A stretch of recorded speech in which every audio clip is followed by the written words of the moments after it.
Saudara, menanggapi hasil hitung cepat Pilkada Jawa Tengah, Ketua Umum PD Perjuangan Megawati Soekarnoputri menduga ada mobilisasi kekuasaan. Megawati menyampaikan kinerja relawan, kader dan simpatisan di Jawa Tengah yang militan tidak seharusnya terkalahkan jika Pilkada digelar secara fair, jujur dan adil.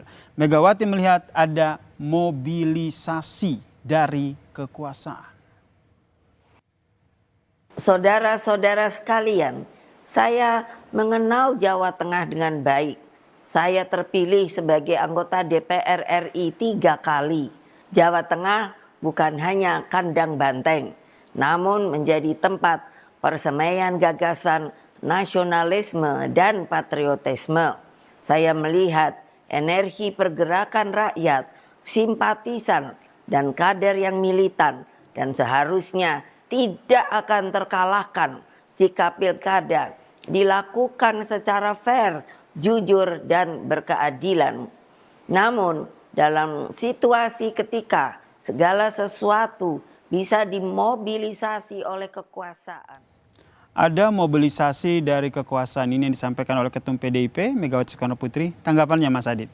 Ya, saya pikir memang ini juga sebuah kekhawatiran kita bersama ya, bahwa ketika kita ingin menghadirkan pilkada atau pemilu yang berintegritas, maka tantangannya kemudian adalah ketika mobilisasi ataupun intimidasi yang dilakukan oleh aparat keamanan, aparat yang memegang kekuasaan gitu, itu menjadi sebuah kekhawatiran bersama. Saya pikir apa yang disampaikan oleh Bu Mega itu adalah sebuah perhatian secara bersama ya, bahwa untuk kita menunjukkan bahwa seharusnya tidak demikian gitu ya, meskipun tendensi seperti ini juga kita sudah baca di dalam beberapa kali pemilu, termasuk juga Pilpres yang lalu. Jadi menurut saya ini adalah kita perlu untuk konkretkan nanti di langkah-langkah perbaikan regulasi misalkan, itu seharusnya kita akan melakukan seperti apa. Karena nanti saya yakin tahun depan gitu ya, kan ada rencana juga dari pemerintah dan juga DPR untuk melakukan evaluasi terhadap undang-undang pemilu atau pilkada dan sebagainya.